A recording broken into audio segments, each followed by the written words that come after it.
নিহত দলীয় কর্মীর বাড়িতে যাওয়ার পথে স্থানীয়দের বিক্ষোভের মুখে পড়েছিলেন ডায়মন্ড হারবারের সাংসদ অভিষেক ব্যানার্জি।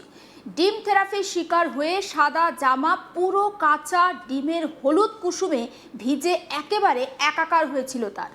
পরিস্থিতি বেগতিক দেখে অভিষেক ব্যানার্জিকে হেলমেট পরিয়ে সেখান থেকে উদ্ধার করে নিয়ে যান পুলিশ কর্মী এবং কেন্দ্রীয় বাহিনীর জওয়ানরা। সেই ছবি আমরা প্রত্যেকে জানি। আর যা নিয়ে রীতিমতো হইচই শুরু হয়ে গিয়েছিল রাজ্যের রাজনীতিতে এবং সেই হইচই এখনো পর্যন্ত চলছে। অভিষেক ব্যানার্জির সরকারি নিরাপত্তাও বাড়িয়ে দেওয়া হয় এই ঘটনার পর, আর এরপর সবকিছু ঠিকঠাক চলছিল। আমরা জানি যে 21শে জুলাই রয়েছে আজকে, কিন্তু তার আগে ফের আক্রান্ত হলেন অভিষেক ব্যানার্জি। হ্যাঁ, আপনি ভুল শুনছেন না, আপনি ঠিকই শুনছেন, আবারও আক্রান্ত হয়েছেন অভিষেক ব্যানার্জি। অভিষেক ব্যানার্জিকে লক্ষ্য করে ডিম ছুঁড়েই ক্ষান্ত হলেন না ক্ষুব্ধ মানুষজন, সেই সঙ্গে পরানো হলো জুতোর মালাও। একবার আপনি ভেবে দেখুন, অভিষেক ব্যানার্জি তৃণমূল কংগ্রেসের কোট আনকোট যুবরাজ, তাকে শুধুমাত্র যে ডিম ছোড়া হয়েছে ক্ষুব্ধ জনতা তার উপরে ডিম ছুঁড়েছে তা কিন্তু নয়, তাকে জুতোর মালাও পরানো হয়েছে। 21শে জুলাইয়ের মতো একটা বিশেষ দিনের আগে আক্রান্ত হয়েছেন খোদ দলেরই সেনাপতি।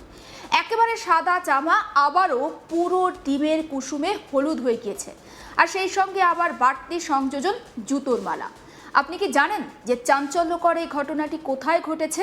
আসুন সেটাই আপনাদেরকে বলি। চাঞ্চল্যকর এই ঘটনাটি ঘটেছে পশ্চিম বর্ধমানের দুর্গাপুরে।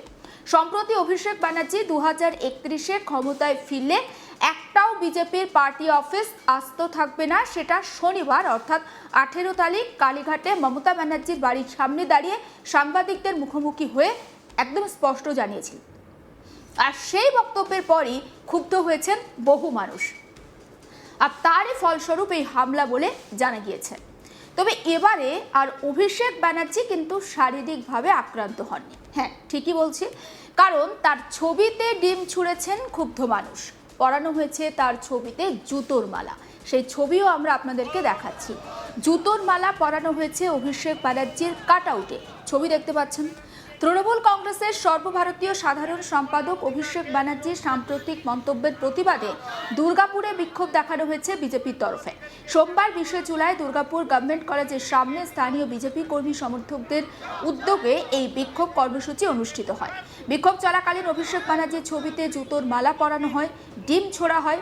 বিক্ষোভকারীদের অভিযোগ যে সম্প্রতি তৃণমূলের দলীয় কার্যালয় ভাঙা এবং ভবিষ্যতে রাজনৈতিক পরিস্থিতি বদল হলে বিজেপির বিরুদ্ধে ব্যবস্থা নেওয়া নিয়ে অভিষেক ব্যানার্জির মন্তব্য উস্কানিমূলক।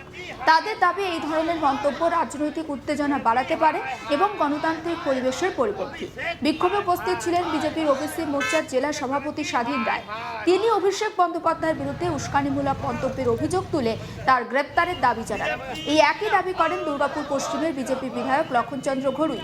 বিক্ষোভকারীদের বক্তব্য, রাজ্য সরকার পরিবর্তনের পর তৃণমূলের একাধিক দলীয় কার্যালয় দখল করার অভিযোগ উঠলেও বিজেপি নেতৃত্বের নির্দেশে কয়েকটি কার্যালয় ফেরত দেওয়া হয়েছে।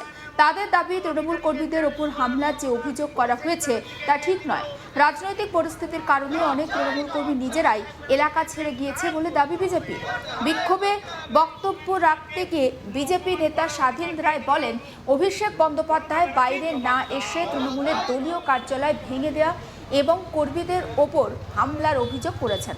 তার দাবি, বিজেপি ক্ষমতায় আসার পর তৃণমূলের কোনো কার্যালয় দখল করা হয়নি, বরং স্থানীয় বিজেপির নেতৃত্বের নির্দেশে কয়েকটি কার্যালয়ে চাবি ফেরত দেওয়া হয়েছে।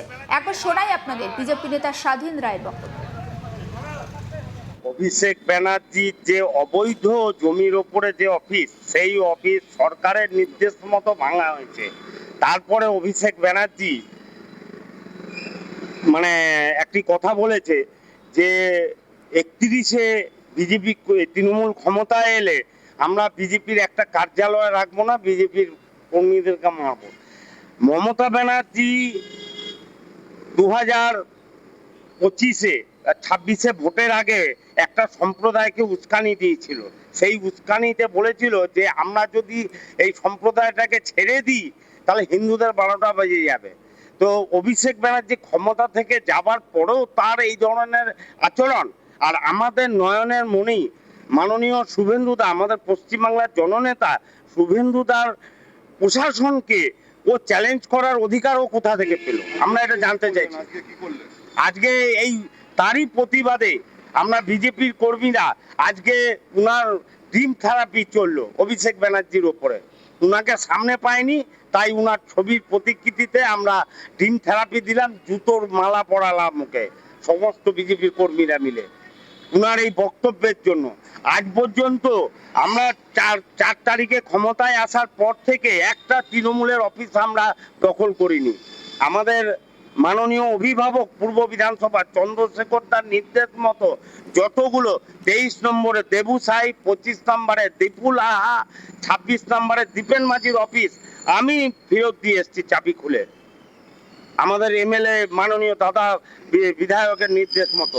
তারপরেও উনি বাইরে না বেরিয়ে এই কথাটা কি করে বলেন যে উনাদের অফিস ভেঙে যাচ্ছে, অফিস দখল করে নিচ্ছি, তৃণমূল কর্মীরা মার খাচ্ছে।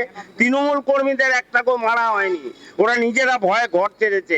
কারণ 15 বছর মানুষের উপর যা অত্যাচার তৃণমূল করেছে। আজ লাভলি রায় কোথায়? পালিয়ে বেড়াচ্ছেন কেন? পালিয়ে বেড়াচ্ছে কেন? পালিয়ে বেড়াচ্ছে কেন কাউন্সিলররা? এদিনের বিক্ষোভ থেকে তৃণমূলের স্থানীয় নেতাদেরকেও কটাক্ষ করেছে বিজেপি নেতৃত্ব। তাদের অভিযোগ, গত 15 বছরে তৃণমূলের শাসনে সাধারণ মানুষের উপর অত্যাচার হয়েছে, আর সে কারণেই বর্তমানে তৃণমূলের বহু নেতাকর্মী প্রকাশ্যে আসছেন না বলে দাবি বিজেপির। অভিষেক ব্যানার্জির মন্তব্যের প্রতিবাদে আয়োজিত এই কর্মসূচিকে ঘিরে দুর্গাপুরে রাজনৈতিক একটা উত্তেজনা তৈরি হয়। বিজেপির দাবি, রাজনৈতিক নেতাদের বক্তব্যের ক্ষেত্রে সংযম প্রয়োজন। আইন শৃঙ্খলা পরিস্থিতি যাতে কোনোভাবেই উত্তপ্ত না হয় সে বিষয়ে প্রশাসনের প্রয়োজনীয় পদক্ষেপ করা উচিত। একবার শোনায় বিজেপি বিধায়ক লক্ষণ ঘড়ই ঠিক কি বলছেন সেই বক্তব্য। তৃণমূলের কালচার, তার যে কালচার সেই কালচার উনি বলেছেন। তৃণমূলকে বয়কট করেছেন, তৃণমূলকে ঘৃণা করছেন। দিদির সঙ্গে অভিষেকের সঙ্গে আর কেউ নেই, আর তার কথা উত্তর দেওয়া মনে করি যে উত্তর দরকারও নেই। কারণ বাংলার মানুষ তাকে ছুঁড়ে ফেলে দিয়েছেন, বাংলার মানুষ তাকে প্রত্যাখ্যান করেছেন, তৃণমূলের নেতারা তাকে প্রত্যাখ্যান করছেন। তার কথা উত্তর দেওয়ার কোনো দরকার নেই। আমরা যদি মনে করি তৃণমূলকে ঘর থেকে বেঁচে দেবো না, আমরা করেছি কি? 21 সাল নির্বাচনের পরেও আমাদের বহু ঘর বাড়ি জ্বালিয়ে দেওয়া হয়েছে, মারপিট করেছে, ঘর ছাড়া করেছে। আমরা কিন্তু করিনি। আমরা চাই বাংলার শান্তি, আমরা বাংলার সমৃদ্ধি, সকলকে নিয়ে সহবাস, সকলকে নিয়ে ইন্ডাস্ট্রি বানানো, সকলের সহযোগিতা মিলে বাংলাকে আমরা ডেভেলপমেন্ট করব, বাংলাকে বিকশিত বাংলা করব। সোনার বাংলা করতে গেলে সকলের সহযোগিতা লাগবে। কিন্তু এই যে উগ্রপন্থী কার্যকলাপ, এই যে বিরূপ মন্তব্য তিনি করছেন, তার জন্যই তিনি বাংলার মানুষ প্রত্যাখ্যান করেছে। আগামী দিনে এই দলটা উঠে যাবে, বাংলার মানচিত্রে দল আর থাকবে না। আমরা শুরু করেছি ডবল ইঞ্জিন সরকারের মধ্য দিয়ে এই বাংলার বিকাশ, বাংলার সমৃদ্ধি, বাংলার শিল্প, বাংলার সাহিত্য, সংস্কৃতি, কালচার, বেকারত্ব ঘুচবে। আর অভিষেকবাবু দেখবেন আমরা কি করছি না করছি। এবার আপনাদেরকে শোনাবো পাণ্ডবেশ্বরের বিজেপি বিধায়ক জিতেন্দ্র তিওয়ারি ঠিক কি বলছেন সেই বক্তব্য। দেখুন, যদি অভিষেক ব্যানার্জি এই ইচ্ছে থাকে যে বিজেপির কোনো পার্টি অফিস থাকবে না, তাহলে তার চাঁদে গিয়ে ওইখানে বসবাস করে। চাঁদে আমাদের পার্টি অফিস নেই, আর আগামী দিনে করার কোনো পরিকল্পনা নেই। কিন্তু এই পৃথিবীতে তো আমাদের পার্টি অফিস থাকবে। সমস্ত আপডেট পৌঁছে দেবো আপনাদের কাছে, নজর রাখুন আজ তাক বাংলা, সাবস্ক্রাইব করতে ভুলবেন না।